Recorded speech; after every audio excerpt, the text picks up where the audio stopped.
সুপ্রিয় দর্শক, আমি মুস্তফা দানি সবাইকে স্বাগত জানাচ্ছি সম্পাদকীয়তে। আজকের বিষয় যানজট, ভোগান্তি ও কোরবানি। আর এ নিয়ে আলোচনার জন্য আমাদের স্টুডিওতে উপস্থিত আছেন স্থপতি মোবাশ্বের হোসেন, সাবেক সভাপতি বাংলাদেশ স্থপতি ইনস্টিটিউট। মাঝখানে আছেন অধ্যাপক ডক্টর আনোয়ারুল হক বেগ, পরিচালক গবেষণা, শেরেবাংলা কৃষি বিশ্ববিদ্যালয়, এবং ওই প্রান্তে আছেন অধ্যাপক ডক্টর নাসিম বানু, লোক প্রশাসন বিভাগ, কুষ্টিয়া ইসলামী বিশ্ববিদ্যালয়। তবে আলোচনা শুরু আগে চলুন দেখে নিই এখনকার প্রধান সংবাদগুলো। রাজধানী সহ সারা দেশে সরগরম কোরবানির পশুর হাট। দরদাম করে পছন্দের পশু কিনছেন ক্রেতারা। বেশি দামের অভিযোগ ভিন্নমত বিক্রেতাদের।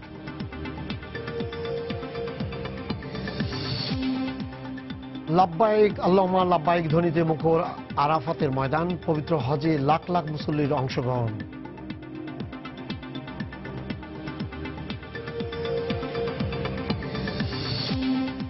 প্রিয়জনের সঙ্গে ঈদ আনন্দে সামিল হতে আজও রাজধানী ছাড়ছেন নগরবাসী। ট্রেন, বাস, লঞ্চে ঘরমুখো মানুষের ঢল।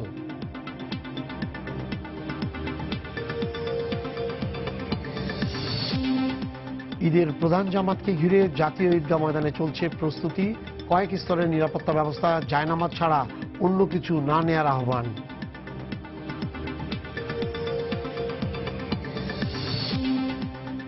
এবং ৩৫ ঘন্টা পর টঙ্গীর ফয়েল কারখানার ধ্বংসস্তূপ থেকে আরও ৪ জনের লাশ উদ্ধার। আগুনের সূত্রপাত নিয়ে পরস্পরকে দুষছে তিতাস ও বয়লার পরিদর্শক অধিদপ্তর। মোশার ভাই, এই জট থেকে তো মুক্তি হচ্ছে না। না পানি জট, না ট্রেন জট, না রাস্তা জট। ওদিনকে আসলেন ডক্টর শামসুল, তখন আমি ওনাকে বলেছিলাম যে এই সমস্যাগুলো আসলে কোন জায়গায়। তো উনি বলছেন যে দেখেন, একটা জিনিস, আমাদের যে অবস্থা, যে গাড়ি যায় এই সময় অনেক বেশি যায়, এটাও যেমন ঠিক। সিস্টেম মেনে না চলারও এটা একটা ঠিক। তারপরে রাস্তায় যেখানে মেইন রাস্তা আছে বড় চওড়া, তারপরেই দেখা যাচ্ছে কিছুক্ষণ পরে একটা ব্রিজ আছে, এটা একদমই চিকন। তারপর আরো একটা জিনিস আছে, কোরবানি আছে, উল্টা দিক থেকে গাড়ি আসছে, ওই পাশ থেকে কোরবানি আসছে। সবকিছু মিলিয়ে আজকে পর্যন্ত এমনও আছে যে গাবতলী থেকে বলেছে যে কাল রাত্রেবেলা সে গাবতলীতে ঢুকেছে, আজ সকালে সে বাসে উঠতে পেরেছে। একই অবস্থা ট্রেনের, সকালবেলা ঢুকেছে, হ্যাঁ, বিকালবেলা ট্রেনে উঠেছে। সবকিছু মিলে একটা জট, মানে চারিদিকে একটা জট। না দেখেন, প্রথমে একটা জিনিস আমাদের সবাইকে স্বীকার করতে হবে, পৃথিবীর কোনো দেশে একটি নির্ধারিত সময়ের জন্য সমগ্র মানুষ দেশের বাড়িতে যাওয়ার ইতিহাস পৃথিবীর কোথাও নাই। বাংলাদেশের মানুষের নারীর প্রতি একটা তার রুটে ফিরে যাওয়ার আগ্রহ বাঙালি জাতির ভিতরে একটা, মানে কি বলবো, এর চেয়ে বড় সাংস্কৃতিক ব্যাপার আর বোধহয় কোনো কিছু নাই। এবং এই যে সবাই বাড়ির দিকে যাওয়া, আমরা যদি ইউরোপিয়ান কান্ট্রি এবং আমেরিকাতে দেখি, যেটা ক্রিসমাস হলিডে, এটা ঠিক রিভার্স। তারা হলো বাড়ি থেকে সব সারা বিশ্বে বেড়াতে যায় হলিডে করার জন্য। আর আমরা হচ্ছে আমাদের এই দুটি ঈদের হলিডে হচ্ছে আমার রুটে ফিরে যাওয়া, আত্মীয় স্বজন সবার সাথে মিলে মিশে কষ্টে ঈদটি করা। অর্থাৎ আমরা যদি একদম স্বাভাবিকভাবে চিন্তা করি, কোন সরকারের পক্ষেই এই ৩ দিন ৪ দিনের যাতায়াতকে একেবারে আনন্দদায়ক কোনো অবস্থায় করতে পারবে না। কারণ এই সময়ের জন্য প্রয়োজনীয় গাড়ি, প্রয়োজনীয় ট্রেন যদি আমি ব্যবস্থা করি, তাহলে সারা বছর এগুলিকে আমার বসিয়ে রাখতে হবে। কিন্তু প্রপার প্ল্যানিং এর মাধ্যমে এক্সিস্টিং যে অবস্থায় আছে এটাকে অনেক সুষ্ঠু সুন্দরভাবে করা যায়। আমরা ধরেন আজকে ৫-৬ বছর ধরে আমরা এটি নিয়ে আলাপ করছি, এবং এই আলাপের একটা ধারাবাহিকতা আমরা দেখতে পাই গার্মেন্টসে একসময় সবার সাথে ছুটি দেওয়া হতো, এখন কিন্তু এই ছুটিটা দেওয়া হয় স্ট্যাগার করে। আমরা সরকারকে বিভিন্ন সময় বলছি যে এই ছুটির ব্যবস্থাটা দরকার হলে আপনি কিছুটা বৃদ্ধি করেন, যেটা এবার বৃদ্ধি করা হয়েছে। এখানে বাধ্যতামূলক ৩ দিনে যদি ছুটি কার্যকর করা হতো, আপনি কিন্তু এই কষ্টটি পেতেন না। এবং বাধ্যতামূলকভাবে এইটিও করা হতো যে এই ৩ দিনের ছুটি কেউ গাফলতি করে আগে যেতে পারবে না। এই ব্যবস্থা করলে পরে চাপটি কম হতো। আরেকটি ডেঞ্জারাস ঘটনা যেটা ঘটেছে, নদীর ঘাট। আমার কাছে অদ্ভুত লাগে, আমরা যখন উন্নয়নশীল দেশের দিকে যাচ্ছি তখন আমি বলছি আমার ঘাটের মাটি ভেঙে যায়। এর চেয়ে হাস্যস্কর, অবাস্তব কথা আমার কাছে আর কোনো কিছু নাই। এটা আগে থেকে তাদের চিন্তা ভাবনা করে, তার মানে যে বিআইডব্লিউটি দূরদৃষ্টিতার অভাব।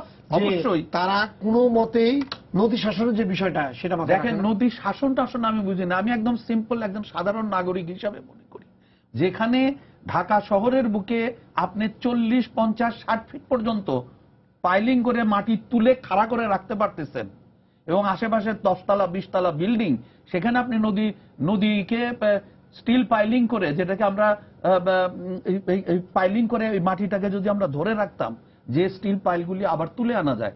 এবং এটার প্রমাণটা হচ্ছে এই যে এত দূর অবস্থা যাচ্ছে, তাহলে এই দূর অবস্থার মধ্যে পদ্মা নদীর কাজ চলছে কেমন? সমুদ্রে নদীর মাঝখানেই তো পাইলিং এর কাজ চলছে। শীট পাইল হলো এমন একটা জিনিস, এটা এই বর্ষাকাল আসার আগেই চিন্তা করা উচিত ছিল যে এই সময় আমার 4টি ঘাটকে যেভাবে রক্ষা করতে হবে, শীট পাইল দিয়ে আমাদের ইঞ্জিনিয়াররা অসম্ভব রকম জ্ঞানী গুণী বিশ্বের বিভিন্ন জায়গায় তারা কাজ করছেন। এই শীট পাইলিং এর মাধ্যমে এই সমস্ত নদীর চারপাশ ভেঙে গেলেও এই ঘাটগুলিকে রক্ষা করা যেত স্থায়ীভাবে। আমরা তো সেই কাজটি করি নাই, আমরা ধরেই নিচ্ছি আল্লাহ যা করে তাই হোক। তাহলে এই যে আমাদের বিভিন্ন প্রতিষ্ঠানগুলি রয়েছে যাদের দূরদৃষ্টির অভাব, এবং আগামীতে যে কথাটা এখনই আমি বলে রাখি, আগামী ঈদ হবে আরো 10 দিন আগে, অর্থাৎ আরো বেশি বর্ষার ভিতরে, তার মানে আরো দুরবস্থা হবে। এইটার প্রিপারেশন তো নেওয়ার কথা এই বছর ঈদের সময় থেকেই, যে আগামীবার আমাদের ঘাট আমরা এই জায়গায় রাখবো। আর এত অর্থ আমরা ব্যয় করি নদীর রিসার্চ, বিভিন্ন রিসার্চে। আমার তো জানারই কথা যে এবার বন্যা হলে পারে, ফারাক্কার পানি ছেড়ে দিলে পারে কোথায় কি প্রেসার হবে, কোথায় কোন জায়গায় দুর্ঘটনা হবে, আমাকে প্রোটেকশন দিতে হবে। কারণ লক্ষ লক্ষ মানুষ এই জায়গাগুলি দিয়ে যায়। আরেকটি কথা আপনাকে আজকে বলে রাখি, হয়তো 10 বছর 15 বছর পরে কাজে লাগতে পারে। আমাদের 2টি বড় ব্রিজ হচ্ছে, কোনো কারণে এই 2টি ব্রিজ যদি কোনো কারণে নষ্ট হয়, কোনো অ্যাক্সিডেন্ট হয়, কোনো স্যাবোটেজ হয়, তাহলে কি নর্থ বেঙ্গলের সাথে আর যোগাযোগ বহুদিনের জন্য বন্ধ থাকবে? নদীর ঘাটও ভাঙবে, ব্রিজও চলবে না। আমাদের ঐতিহাসিক ফুলছড়ি ঘাট রয়েছে, বাহাদুরাবাদ ফুলছড়ি ঘাট। আমার জীবনে আমি দেখেছি প্রতিনিয়ত রেলওয়ের ওয়াগন এই পার থেকে ওই পারে না হচ্ছে, মাল খালাস না করে। তাহলে এই অবস্থাটাকে আমরা কেন চালু রাখছি না? আমি এটার এক্সাম্পল, অনেকে বলবে যে আধুনিক যুগে এটা সম্ভব না। যদি সম্ভব না হয় তাহলে ইংলিশ চ্যানেলে ferry is much stronger than railway line. রেলওয়েকে তাদের ফেয়ার কমাতে হলো ফেরির সাথে যুদ্ধ করার জন্য, কারণ that becomes a picnic, that becomes a unique journey. আপনি কেন সেই এনভায়রনমেন্ট তৈরি করতে পারবেন না? আমি মন্ত্রী মহোদয় এবং এই বিষয়ে যারা দায়িত্বপ্রাপ্ত তাদের কাছে আমার স্বনির্বন্ধ অনুরোধ থাকবে, ব্রিজের মনে আরো 10টা ব্রিজ হোক, কিন্তু আপনি ফেরিটিকে সর্বাধুনিক মানুষের যাত্রার, আনন্দদায়ক যাত্রার ব্যবস্থা এখনই করেন, না হলে ভবিষ্যৎ কিন্তু আমাদের অন্ধকার। একই সাথে আমি আবারও বলবো যে স্ট্যাগার করার কথা আপনাদেরকে আমি বহুবার বলেছি, সরকারকে আগামীতে অবশ্যই এই 2টি ঈদে ছুটিটাকে স্ট্যাগার করার চেষ্টা করতে হবে। 2 দিন 4 দিন যদি ছুটি বেশি হয়, এই বেশিটা যেন সমন্বিতভাবে না দেওয়া হয়, স্ট্যাগার করে দেওয়া হয়, তাতে আমরা কিন্তু অনেক কমাতে পারবো। কুরবানির ঈদ, গরু কিনতে পারছে না মানুষ, প্রাণী সম্পদ বিভাগ বলছে 1 কোটি রেডি, এবং গরু কিন্তু বাজারে কিন্তু কম নাই, কোনো জায়গায় কোনো হাটে কিন্তু কমতি নাই। কিন্তু মজার ব্যাপার হচ্ছে গত বছরের থেকে 10 থেকে 15,000 টাকা বেড়ে গেছে। এখন এই ট্যাক্সটা কি আমাদের দেশীয় সম্পদ স্বাবলম্বী হচ্ছে ওই জন্য আমরা ট্যাক্সটা এভাবে দিব? না, আসলে ওই আমরা আগেও বলেছি যে যেহেতু প্রতিবেশী দেশ থেকে গরু পশু আসাটা প্রায় বন্ধ, যদিও আজকেও আমরা দেখেছি যে কুড়িগ্রাম এবং চাপাই দিয়ে কিছু এসেছে, তো যেগুলো এসেছে এগুলো ইনভ্যালিড এবং এগুলা আক্রান্ত, রোগ আক্রান্ত এইভাবে। তো আমরা এই জন্য ডিসকারেজ করি যে টোটালি না আসুক। তো যেহেতু এবার গতবারও আসে নাই, সুন্দরভাবে ঈদ হয়েছে এবং বাজারে কোনো সংকট হয় নাই। এই মুহূর্তেও কিন্তু ঢাকা সহ সারা দেশে সিটি কর্পোরেশন এলাকা প্লাস গ্রামগঞ্জে পশুর হাটগুলো কানায় ভরে উঠেছে। তো আমরা লক্ষ্য করেছি যে যেহেতু উৎপাদন খরচ বেশি হয়েছে, যেহেতু খৈল ভুসি এগুলা দাম বেড়েছে, সেই কারণে শ্রমিকের মূল্য বেড়েছে। যেহেতু পে স্কেলের সাথে একটা সম্পর্ক ছিল, যদি সরকারি ছাড়া অন্যান্য সেক্টরগুলো তো ওইভাবে রেশনাল করে নাই, তারপরেও যে অর্থনীতি এমন একটা বিষয়, এটা কোনো একটা, আমি আপনাকে ইন্টারাপ্ট করি, ঘাটে ঘাটে চাঁদাও কি বেড়েছে?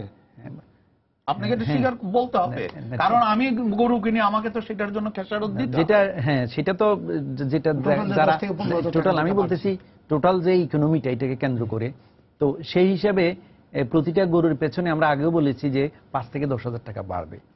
না, কিন্তু স্যার আপনি কি মনে করেন আমাদের সেই ক্ষমতাটা আছে? আপনি এক বছরের মধ্যে 5,000 টাকা বাড়িয়ে নেবেন, আগামী বছর এসে বলবেন এখন 10,000 টাকা বাড়বে, তার তো উৎপাদন স্বাবলম্বী হওয়ার জন্য।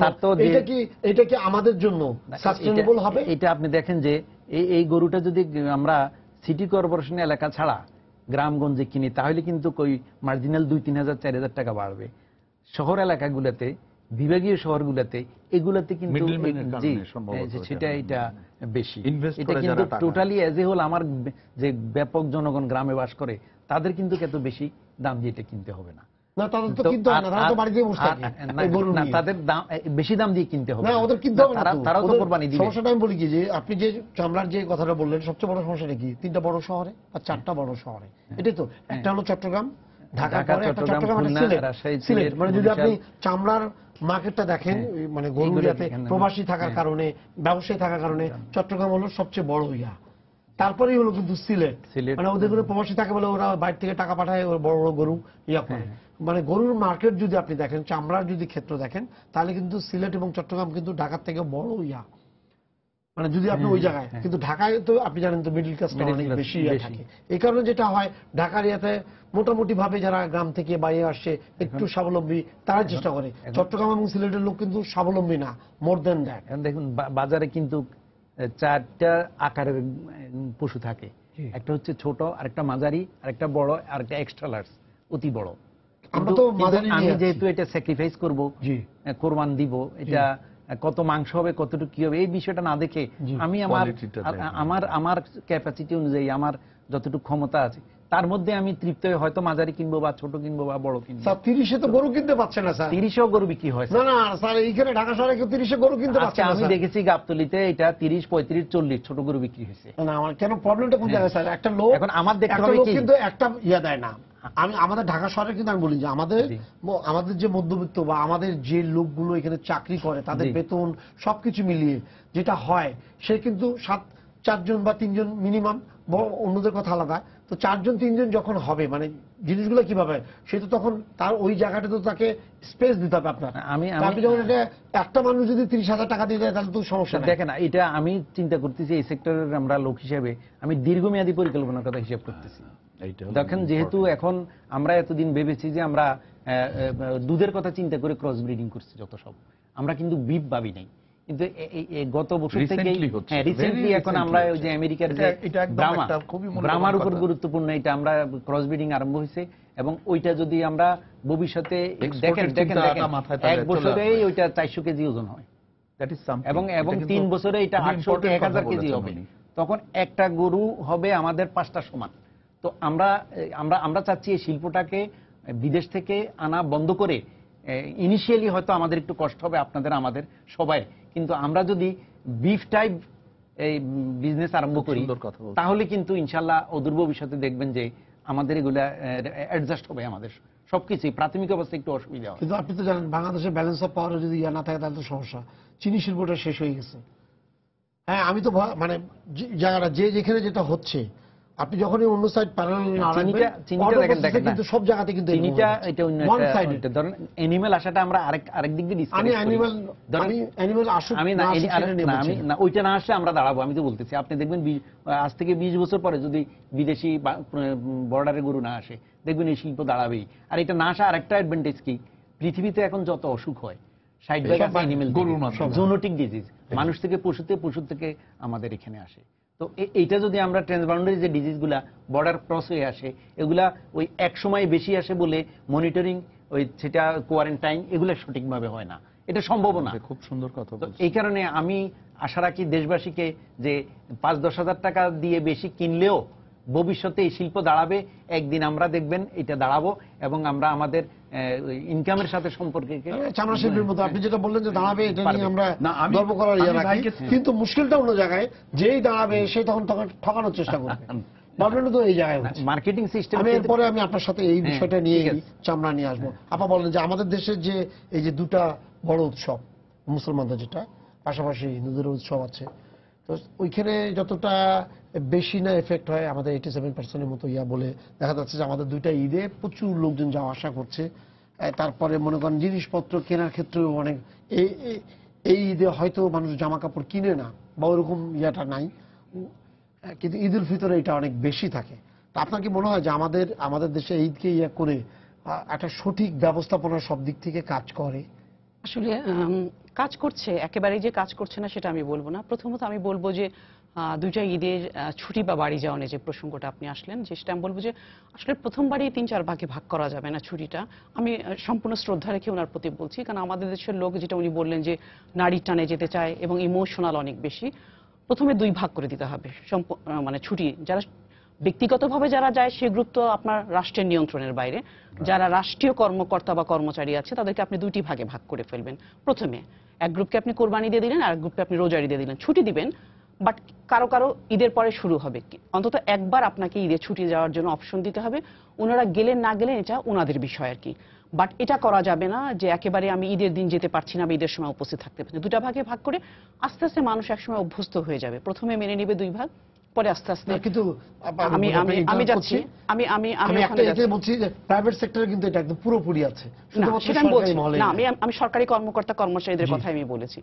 আবার যেটা বলছেন ঈদের কেনাকাটা, এটার সাথে কিন্তু একটা বিরাট জিনিস জড়িত। ঈদের এটা হচ্ছে একটা উৎসবের মতো, যেরকম ঠিক সেরকম একটা অর্থনৈতিক বিপ্লব হয়ে যায়। আমরা কিন্তু অনেকেই জানি না যে অনেক ব্যবসায়ী তাদের ব্যবসায় টিকে রেখেছে শুধুমাত্র 3টা ফেস্টিভ্যালকে কেন্দ্র করে, মূলত 3টা বা 4টা। সেটা হচ্ছে 2 ঈদ, আপনার 25শে ডিসেম্বর এবং পূজা যেটা বলে আর কি, পয়লা বৈশাখ। সারা বছর যেটা আমাদের সারা বছরই দেখা গেছে দোকানে তারা বসে আছে, বাট এই 4-5টা উৎসবে তারা বিক্রি করে এবং তারা দেখা গেছে সামগ্রিকভাবে সারা বছরের একটা বেনিফিট তারা নিয়ে নেয়। এবং আরেকটা জিনিস হচ্ছে যে মানুষ আসলে কিন্তু এই 4-5টা উৎসবকে অনুভব করতে চায় তাদের অন্তরের অন্তঃস্থল থেকে, এবং এখানে কিন্তু অনেকগুলা মিডিয়া কাজ করে। অর্থাৎ আপনি দেখবেন যে এক গ্রুপ কাপড় চুরি করছে, এক গ্রুপ চুড়ি তৈরি করছে, এক গ্রুপ খাবার তৈরি করছে, ঈদের দিন বাচ্চারা বের হচ্ছে, এবং অন্যান্য শুধুমাত্র কাপড় না, এর সাথে সাথে অন্যান্য মোড যারা বিজনেস আছে সবকিছু সকলেই কিন্তু সচল হয়ে যায় যার যার অবস্থান থেকে। একটা গার্মেন্টস শ্রমিক সে একটা নেল পলিশ কিনছে, চুড়ি কিনছে তার বাড়িতে নিয়ে যাওয়ার জন্য। এগুলো হচ্ছে ক্ষুদ্র শিল্পগুলোকে এনকারেজ করা হয়, ক্ষুদ্র শিল্পগুলোকে সার্ভাইভালের একটা পথ দেখিয়ে দেওয়া হয়, যেটা নাকি সামগ্রিকভাবে রাষ্ট্রের উন্নয়নের জন্য অত্যন্ত জরুরি। রাষ্ট্রের সামাজিক কাঠামোকে, অর্থনৈতিক যদি ভারসাম্যটাকে রক্ষা করতে হয়, তাহলে আপনাকে বলতে হবে যে ঈদের সময় বা আমাদের যে আরো 4টা ফেস্টিভ্যাল আছে, 4-5টা, সেই সময় যে বিক্রিগুলো হয় সেটা আপনি বলবো যে সামগ্রিকভাবে অর্থনৈতিক মানদণ্ডকে উপরের দিকে নিয়ে যাচ্ছে। সত্যিকার অর্থে যদি বাংলাদেশের কথা আমরা চিন্তা করি, বাংলাদেশের উন্নয়নের মূলে কিন্তু 2টা জিনিস খুব বেশি কাজ করছে। সেটা হচ্ছে এক রেমিটেন্স, 2 হচ্ছে মাইক্রো ক্রেডিট। যদিও this is not my jurisdiction অথবা আমার আলোচনার বিষয় বস্তু না, তবুও আমি বলবো যে ক্ষুদ্র ঋণ যদি তার ইন্টারেস্টের পরিমাণ কমিয়ে দেওয়া হয়, যে প্রান্তিক কৃষক, যে গৃহবধূ 2টা ছাগল পারে, 4টা বাছুর নিয়ে সে গরু তৈরি করে, এবং সেগুলো কিন্তু অনেক বেশি স্বাস্থ্যসম্মত এবং বলে থাকে, এবং সেগুলো কিন্তু বাজারে অনেক বেশি ডিমান্ড, এবং এই জিনিসগুলোকে কিন্তু অনেক বেশি এনকারেজ করতে পারে। অর্থাৎ একটা পরিবারের সামগ্রিকভাবে ভাগ্য বদল হয়ে যায়। তারা সারা বছর ধরে 4টা-5টা খাসি লালন পালন করে, 4টা-5টা বাছুরকে তারা লালন পালন করে। অনেকে অন্যের গরু নিয়ে আসে, একজন দরিদ্র মহিলা সে 2টা বাচ্চা হলে একটা বাচ্চাকে সে বাজারে বিক্রি করে। সামগ্রিকভাবে একটি পরিবারের সামগ্রিক অর্থনৈতিক কাঠামোটা পরিবর্তন হয়ে যায়, সেখানে শিক্ষার আলো আসে, সেখানে সংস্কৃতির আলো আসে। এই যে, এবং সবচেয়ে বড় কথা, আপনার অর্থনৈতিক মুক্তিটা মানুষকে সত্যিকার অর্থে স্বাবলম্বী হতে শেখায়, এবং প্রত্যেক জনগোষ্ঠী, প্রত্যেক ইন্ডিভিজুয়াল যখন ব্যক্তিগত পর্যায়ে অর্থনৈতিকভাবে স্বাবলম্বী হবে, তখনই কিন্তু রাষ্ট্রের সামগ্রিকভাবে উন্নয়ন হওয়া সম্ভব। তখনই কিন্তু আপনি এটা নিশ্চিত করতে পারবেন উৎসবগুলোকে সত্যিকার অর্থে। আর একটা জিনিস হচ্ছে যে এই যে যাওয়ার সময় অনেক সময় হচ্ছে কি আপনার লোকাল লেভেলে একটা প্ল্যানিং করতে হবে, একটা রিসার্চ করতে হবে যে আসলে আমার যে রোডওয়ে বা আমার যে ওয়াটারওয়ে, সেটাতে আমি কতটুকু লোকজনকে ধারণ করতে পারবো, অর্থাৎ এই পরিমাণ লোককে আমি পারমিশন দেবো আর কি। এগুলো যদি আপনি প্রথম থেকেই একটা সিস্টেম ডেভেলপ করেন, প্রথম দিনে কিন্তু জনগণ মানবে না, আমি কেন যেতে পারবো না। বাট এটা সারা বছর ধরে মোটিভেশন করতে হবে। আমরা এখন মোটিভেশন করছি না, মিডিয়াতে আমরা বলছি না যে আপনার কয়েকটা জায়গা নির্দিষ্ট করে দেওয়া হয়েছে কোরবানির জন্য। আমি জাস্ট মোটিভেশনের প্রক্রিয়ার জন্য বলেছি, যেমন গত বছর কেউ কেউ করেছে, এবার আশা করছি এটার একটু বাড়বে। এবং আমরা নিশ্চিত করতে পারি সামনের বছর হয়তো এটা সফলভাবে ব্যাপকভাবে হবে। কারণ পৃথিবীর কোনো দেশেই কিন্তু এই সিস্টেমগুলো একদিনে ডেভেলপ করেনি, এটার জন্য দীর্ঘ মেয়াদি রেখেছে। আমরা সবসময় বলি আমাদের দেশে হচ্ছে না, আমাদের দেশে যা হচ্ছে অন্য দেশে সেটা হচ্ছে না। আপনি যে ল্যান্ড এবং পপুলেশনের ইকুয়েশন বার করেন তাহলে দেখবেন যে আমরা জাতি হিসাবে অনেক বেশি সভ্য, আমরা অনেক বেশি সিস্টেমের মধ্যে আছি, আমাদের স্পেস কম, আমার রাস্তা কম, আমার গাড়ি ঘোড়া কম, সুতরাং প্রেশার তো একটু আসবেই। এবং জনগণ কি মারামারি করছে? মারামারি করছে না, অপেক্ষা করছে কিন্তু। সুতরাং জাতি হিসাবে কিন্তু আমরা অনেক সভ্য। একদিন আমি অপেক্ষা করছি বাস স্ট্যান্ডে, আমি কিন্তু কোনো কথা বলছি না, আমি ঝুলে যাচ্ছি, আমি কিন্তু সরকারের বিরুদ্ধে কমপ্লেন করছি না। আমি জানি যে এখন পর্যাপ্ত পরিমাণ মোড অফ ট্রান্সপোর্ট নেই, আমাকে এইভাবেই যেতে হবে। সো এটা হচ্ছে যে লোকাল লেভেল থেকে যদি মোটিভেশনটা করা হয় প্রত্যেক পিপলকে, লোকাল অ্যাডমিনিস্ট্রেশন বা প্রত্যেক অফিসগুলো, প্রত্যেক ম্যানেজমেন্ট যদি তাদের মোটিভেশন করে যে সামগ্রিকভাবে যদি একটা সুষ্ঠু ব্যবস্থাকে বাস্তবায়ন করতে হয় তাহলে আমাদেরকে এই সিস্টেমগুলোকে ফলো করতে, আমরা সকলে একসময় যেতে পারবো না। আমরা ইচ্ছা করলে একটা পরিত্যক্ত লঞ্চকে আমি নামিয়ে দিব না, মানুষের জীবনের রিস্ক নিব না। আমরা ইচ্ছা করলে একটা পরিত্যক্ত বাসকে আমি রং করে রাস্তায় নামিয়ে দিব না। এগুলো হচ্ছে সামগ্রিকভাবে সচেতনতা, এবং বাংলাদেশে জনগণের মধ্যে যথেষ্ট সচেতনতা আছে এবং মানুষ কিন্তু ভলেন্টিয়ার হিসেবে কাজ করছে। টঙ্গীতে এখন মহিলারা পর্যন্ত ভলেন্টিয়ার হিসেবে কাজ করছে, যে মহিলারা আমরা স্বাভাবিকভাবে ধরে নিই যে ক্ষুদ্র প্রান্তিক বা দরিদ্র মহিলা, সে কাল বাদ পশু কোরবানি হবে, সে কোরবানির প্রিপারেশন নেবে, সেটা কিন্তু ওনারা করছেন না, ওনারা ভলেন্টিয়ার হয়ে গেছে। এবং আমরা মিডিয়াতেই দেখছি ওনারা বলছেন যে এখানে এত মানুষ মারা গেছে, আমার কি ছেড়ে। এটাই হচ্ছে বাঙালি জাতীয়তা। অর্থাৎ আমরা সামগ্রিকভাবে যখন বড় বড় সমস্যাগুলো আসে তখন কিন্তু আমরা ছোট ছোট মানুষ নিয়ে একতাবদ্ধ হয়ে কিন্তু এই সমস্যাগুলোকে মোকাবেলা করি। আমরা কিন্তু তখন আমাদের একটা ভিন্ন রূপ আছে, সেই রূপটাকে সামগ্রিকভাবে সারা বছর যদি আমরা জাগ্রত রাখতে পারি তাহলে আমরা দেখব there is a system that can be work very effectively and efficiently। এটা সম্ভব, কারণ আমাদের ছোট ছোট জিনিস নিয়ে কাজ করতে হয়। তো সুতরাং আমাদেরকে প্ল্যানিংগুলোকে ছোট ছোট ভাবে স্থানীয় পর্যায় থেকে সেভাবে করে নিয়ে আসতে হবে। একটা ফোন আছে, দর্শক আপনার পরিচয় দিয়ে প্রশ্ন করুন। আসসালামু আলাইকুম। ওয়ালাইকুম আসসালাম। আপনারা আলোচক বৃন্দরা যেটা আলোচনা করছেন যে গবাদি পশুর দাম বেড়ে গেছে 10 থেকে 20 ভাগ বেড়ে গেছে, এটা যে প্রাথমিক ব্যয় বেড়ে গেছে 10 থেকে 20 ভাগ এবং খাবারের মূল্য সব মিলাই যে 20 ভাগ বেড়ে গেছে, এটা আপনারা আলোচনায় নিয়ে আসছেন না কেন? না, এটা আসছে তো আলোচনা। জি, উনি আলোচনাতে আপনি আমাদের সাথে থাকুন, আপনি শুনবেন। আচ্ছা, মুবাশশির ভাই, যেটা হচ্ছে এবার আমরা যেটা খেয়াল করলাম, গত বছর এরকম ছিল না, এবার কিন্তু আমি কোনো জায়গা থেকে অভিযোগটা কিন্তু আসেনি বাস নাই। হ্যাঁ, that's right। বাস নাই এই অভিযোগটা আসছে না, বাস যেতে পারছে না। এখানে ওই যে ম্যাডাম যে কথাটা গতবার বলেছেন, কিন্তু এটা ছিল না। খুব সুন্দর একটা কথা বলছে। অ্যাকচুয়ালি প্ল্যানিং এর আমি ওই আগেও যেটা বলছিলাম যে গার্মেন্টস কিন্তু ছুটিটা স্ট্যাগার করেছে বহুদিন আগে, এবং ঢাকা শহরের অনেকগুলি বিদেশি, যেরকম আজকে পর্যন্ত ইউএসএড এর চাকরি ছিল, তাদেরকে ছুটি পিছনের দিকে দেওয়া হয়েছে যাতে এই সময় তারা যেতে পারে। প্রাইভেট অফিসগুলি কিন্তু অলরেডি স্ট্যাগার করে করছে। আমরা এখন চাচ্ছি সরকারকে এই কাজটি, সরকারের ছুটি যে এবার যেরকম বাড়িয়ে দেওয়া হয়েছে, এই বাড়ানোর পরে সরকার কিন্তু 2 দিন অফিস খোলা রাখতে পারতো, যে এরা উনি যেরকম বললেন যে এই গ্রুপটা এই 2 দিন পরে যাবে আর বাকিরা 2 দিন আগে যাবে।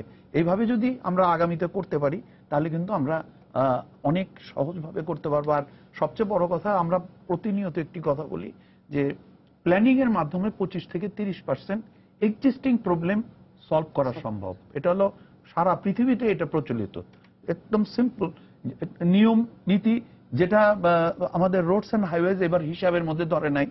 তারা বারবার রেফারেন্স দিচ্ছে যে রোজার সময় রাস্তা অনেক খালি ছিল। রোজার সময় কিন্তু বলা হয়েছিল গার্মেন্টস এর গাড়ি আর সবজির গাড়ি ছাড়া কোনো গাড়ি আসতে পারবে না। এইবার যে ওই দুটা তো আছেই, সাথে যে গরুর গাড়ি আসবে সেইটার মাথার ভিতরে ঢোকে নাই। এই যে আমাদের প্ল্যানিং এর ভিতরে যে দুর্বলতা আছে, এগুলি কিন্তু স্থায়ীভাবে যদি সমাধান করা যায় তাহলে কিন্তু অনেক প্রবলেম। রাত্রে আপনি যদি রাস্তায় বের হন, দিনের চেয়ে রাস্তায় ঢাকা শহরে এখন যানজট বেশি, কারণ সমস্ত পশুর গাড়ি রাত্রে আসছে। এগুলি আমি মনে করি সিম্পল প্ল্যানিং। উনি যে কথাটি বললেন, প্রশ্ন করলেন একটু আগে গরুর দাম নিয়ে, আমি মনে করি সরকার, জনগণ এবং ব্যবসায়ীরা সমন্বিতভাবে সম্মিলিতভাবে এই ট্রান্সপোর্টেশনের সময়ে প্রত্যেকটা জিনিসের দাম একটা অন্যভাবে বাড়ে। অনেক ফরিয়া আছে, বিভিন্ন পুলিশের ঘুরে ডিপার্টমেন্ট আছে, মধ্যস্বত্বভোগী আছে। এলাকার রাজনৈতিক দল আছে।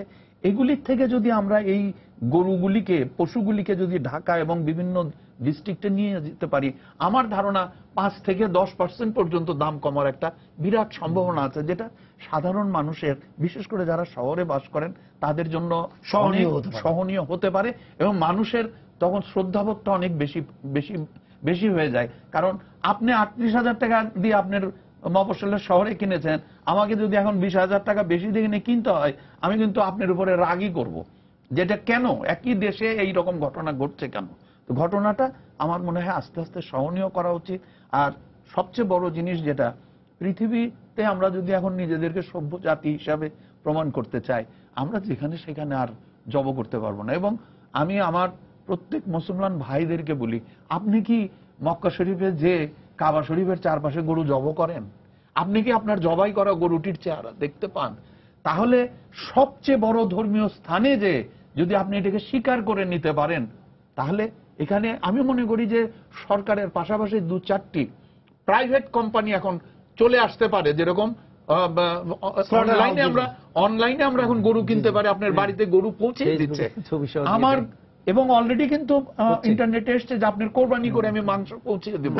আমার মনে হয় এই জিনিসগুলিকে সরকারিভাবে এবং সিটি কর্পোরেশন, বিশেষ করে সিটি কর্পোরেশনকে এগুলিকে এনকারেজ করা উচিত। তাদের জন্য সম্মিলিতভাবে ধরেন একটা আধুনিক স্লটার হাউস, কোরবানি ঈদের সময় বিভিন্ন প্রাইভেট অর্গানাইজেশনকে এটা ব্যবহার করার যদি সুযোগ দেওয়া যায়, বর্জ্য ব্যবস্থাপনা, শুধু তাই না, আমরা প্রতিনিয়ত যে চামড়া নষ্ট হয়, প্রায় 60% চামড়া নষ্ট হয় প্রপার হাইট ব্যবহার না করার, প্রসেস ব্যবহার না করার কারণে।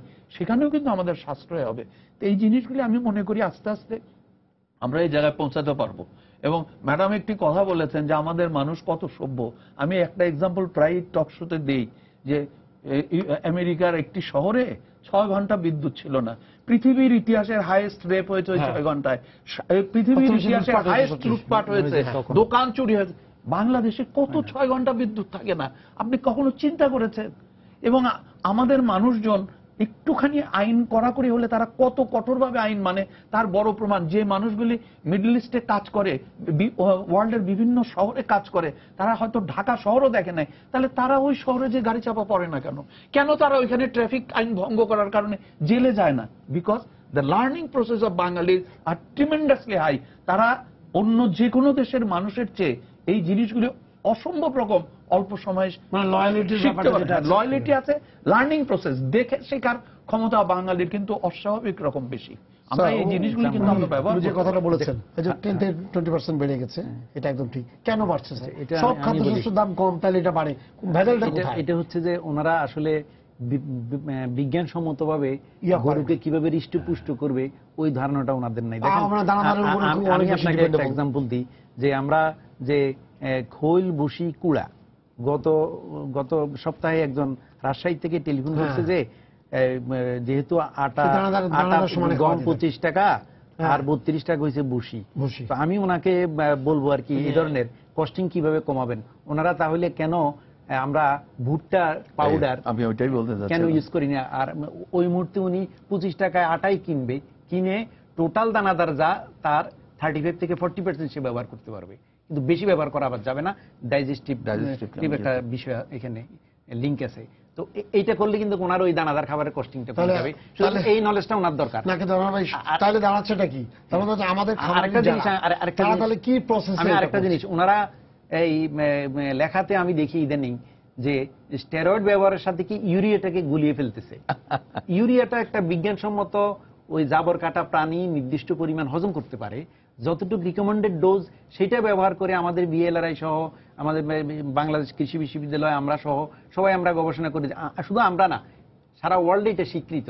আমরা ইউরিয়া মোলাসেস স্ট্র ব্যবহার করতে পারি, ইউরিয়া মোলাসেস ব্লক ব্যবহার করতে পারি, তাহলে গিয়ে ওনার ওই যে কস্টিং বিষয়টা উনি এটাকে লাভ করতে পারবে। কিন্তু এইগুলা হিসাব না করে শুধুমাত্র এটা শেখাবে কি? যদি সব এই 5 লাখ খামারে যদি এই লাইনে থাকে, আমি বলতেছি আমাদের বাংলাদেশে যুব উন্নয়ন অধিদপ্তর প্রতিটা উপজেলা লেভেলে এখন কিন্তু এই বি ফ্যাটেনিং, পোল্ট্রি এই গরু মোটা গরু হৃষ্টপুষ্ট করা, দুগ্ধবতী গাভী উৎপাদন করা, ভেড়া পালন, মহিষ, এগুলো কিন্তু প্রশিক্ষণ দিচ্ছে। এবং আমরা চাচ্ছি মিনিমাম একটা ট্রেনিং নিয়ে যেন ব্যবসাটা শুরু করে, এবং কিভাবে তো উনি ইকোনমিক রেশন ফর্মুলেশন করবে এই জিনিসটা জানতে হবে। না হয় কিন্তু ওই যেহেতু উনি দিচ্ছেন না সেই কারণে এটা আসলে ওনারাই প্রপোর্শনটা বুঝতে পারতেছে না, উৎপাদন লেভেলে উনি এটাকে রেশনাল করতে হবে, না হয় কিন্তু রেশন তৈরি হবে না। দানেশ ভাই, আমি ওনার কথার রেফারেন্স ধরে একটা ছোট্ট কথা বলি। 71 সনে যখন দেশ স্বাধীন হয় তখন জনসংখ্যা ছিল 7.5 কোটি, জমি ছিল অসম্ভব বেশি, কারণ ইন্ডাস্ট্রি ছিল না, চাষের জমি সবই, কিন্তু the country was bottomless basket. আমরা আমাদের মানুষের মুখে দুবেলা খাবার দিতে পারি নাই। আজকে 45 বছর পরে জমি হয়ে গেছে অর্ধেক, অর্থাৎ ইন্ডাস্ট্রি, বাড়ি ঘর ভরে গেছে, খাবার উৎপাদন 3 গুণ, খাবার জনসংখ্যা হয়েছে দ্বিগুণ। আমরা এখন খাবার শুধু সবাইকে দিচ্ছি না, এবং আই ট্রাইড, আমি যেটা পঞ্চগড়ে সবসময় ভুখানাঙ্গা থাকে, আই ভিজিটেড আরডিআরএস এর সাথে আমি কাজ করি, আই ভিজিটেড একটি মানুষকে সবাই খাবার পাচ্ছে, সবাই অন্তত দুবেলা ভালো খাবার হয়তো পায় না, কিন্তু খাবার পাচ্ছে, পেট ভরে খাচ্ছে। তাহলে রিভলিউশন কিন্তু নীরবে হয়ে গেছে আমাদের। এবং আমি এটাকে বারবার বলি যে এবারে সংগ্রাম, মুক্তির সংগ্রাম বলেছিলেন তো জাতির পিতা, এই ইয়ং জেনারেশন যারা এই প্রজন্মের মুক্তিযোদ্ধা, তারা কিন্তু এই সাইলেন্ট রিভলিউশন 45 বছরে অলরেডি করে ফেলেছে। এবং আমরা মনে করি, এবং ওই যে উনি যে কথা বললেন বিভিন্ন এলাকায় ট্রেন্ড করা হচ্ছে, আমাদের এই ইয়ং জেনারেশন, মাছ, বাংলাদেশের বাজারে মাছের কি অভাব আছে? কোয়ালিটি মাছ পাচ্ছেন।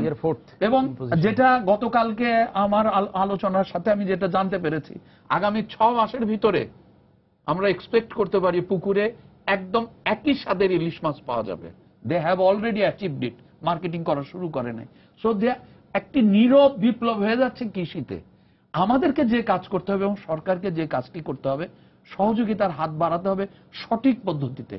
খালি আন্দাজে দিলে হবে না, ওই যে গরুকে খাওয়ালেই গরু মোটা হবে এই কথা কিন্তু কেউ বলতে পারে না। না, তাহলে তো আপনার কাছে যাই, তাহলে তো ম্যানেজমেন্টের প্রশ্ন। সব জায়গাতে যেমন উনি দর্শক যেটা বললেন যে শস্যতে দেখা যাচ্ছে, উনি বলছেন ওনার কস্টিং বেড়ে যাচ্ছে। আচ্ছা, এবং যেসব দানাদার খাবারের উপরে নির্ভরশীল থাকছে, এর বাইরে যে যেমন ওই জন্য আমাদের চরগুলোতে দেখবেন সবুজ ঘাসের, এবং এই কারণে বিনা পয়সা একদম, ওদের কস্টিং অনেক কম, যে বিশেষ করে সোনাগাজী, এই যে ফেনীর যে উপকূল অঞ্চলটা। আরেকটা জিনিস আমি যোগ করি, যারা দর্শকরা খামারিরা শুনবেন, একটা জিনিস আমি যোগ করি, কিন্তু আমার যদি ডাল জাতীয় যেটা কালাই এবং রবি সিজনে খেসারি, এই দুইটা ব্যবহার করলে কিন্তু আবার ইউরিয়া, মোলাসেস, ব্লক বলেন, ওগুলো লাগবে না, ওইখানেই কভার করে, ওইখানে সেটা কভার করে। নাইট্রোজেনের এই জিনিসগুলো আস্তে আস্তে জানতে হবে, জিনিসগুলো তো বলা দরকার। না না, এটা কিন্তু মফস্বল এলাকায় কিন্তু ভালো জানে, আমাদের চেয়ে বেশি জানে। না, কিন্তু তাতে কস্টিং তারপর বেড়ে তার মানে কি আপনার যেখানে উৎপাদন হচ্ছে সেটা সারা বাংলাদেশে সার্কুলেট করতে হবে। যেমন আমরা একটা উদাহরণ দিই, যে আমরা কি কক্সবাজারে আনারস একটা 1 টাকা, ঢাকায় আমরা এটা অনেক বেশি দাম দিই। অর্থাৎ আপনার খাবারের সার্কুলেশনটা শুধুমাত্র মানুষ না, পশু, আপনার মাছ, সমস্ত প্রাণীজ সম্পদ, অর্থাৎ ভূপ্রকৃতির উপরে বাংলাদেশে যারা বসবাস করছে, এমনকি গাছপালা, সকলের জন্য সমানভাবে সার্কুলেশন করতে হবে। একটা জিনিস আমি বলবো, আসলে আমি জানি না যে কতটুকু বলা দরকার, সেটা হচ্ছে যে কসাই কিন্তু একটা চাপাতি নিয়ে আসবে।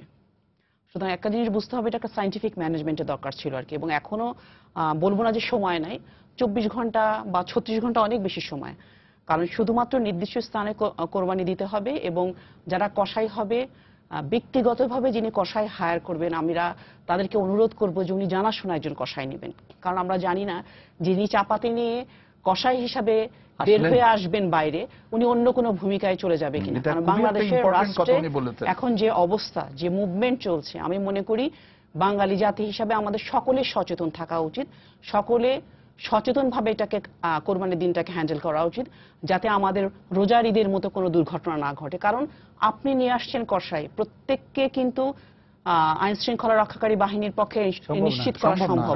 এটি নিশ্চিত করবে কি আপনি ব্যক্তিগতভাবে, আপনি ব্যক্তি নাগরিক রাষ্ট্রের একটি অংশ, এবং প্রত্যেক নাগরিককে যদি তার নিরাপত্তা এবং রাষ্ট্রের উন্নয়ন সম্বন্ধে যদি ওনারা সচেতন না হয়, সরকারের একার পক্ষে কিন্তু এটা সম্ভব না। সরকার বলেছেন যে আপনি জায়নামাজ ছাড়া ঈদগাহে যাবেন না। এখন আপনি কোরবানির সময় তো এটা বলতে পারবেন না, কোরবানি দিতে যিনি আসবেন উনি কিন্তু চাপাতি নিয়ে আসবেন এবং সহযোগী নিয়ে আসবেন আর কি। তো সেটা একটা সায়েন্টিফিক ম্যানেজমেন্ট হওয়া দরকার। এবার যতটুকু হয়েছে আগামীবার থেকে এটি নিশ্চিত করা দরকার। এবং আমরা জাতি হিসাবে যখন এই এক জায়গায় এসে আমরা যখন একত্রতা ঘোষণা করেছি, অথবা আমি মনে করি জাতি এই পয়েন্টে এক হয়ে গেছে আর কি। সুতরাং আমি মনে করি এই জিনিসটা যদি দীর্ঘমেয়াদী একটা মোটিভেশন করা হয়, তাহলে ওনারা বুঝবেন যে কোরবানির সাথে আরো কিছু চাপাতি বের হয়ে আসে, এবং সামনে বার থেকে এটা সায়েন্টিফিক ম্যানেজমেন্ট হওয়া উচিত এবং নির্দিষ্ট জায়গায় আসলে কোরবানি হওয়া উচিত। স্লটার হাউস সেটা যেমন থাকে তাহলে কিন্তু চাপাতি সেটা না, আমি বললাম যে কয়েকটা জায়গা আছে।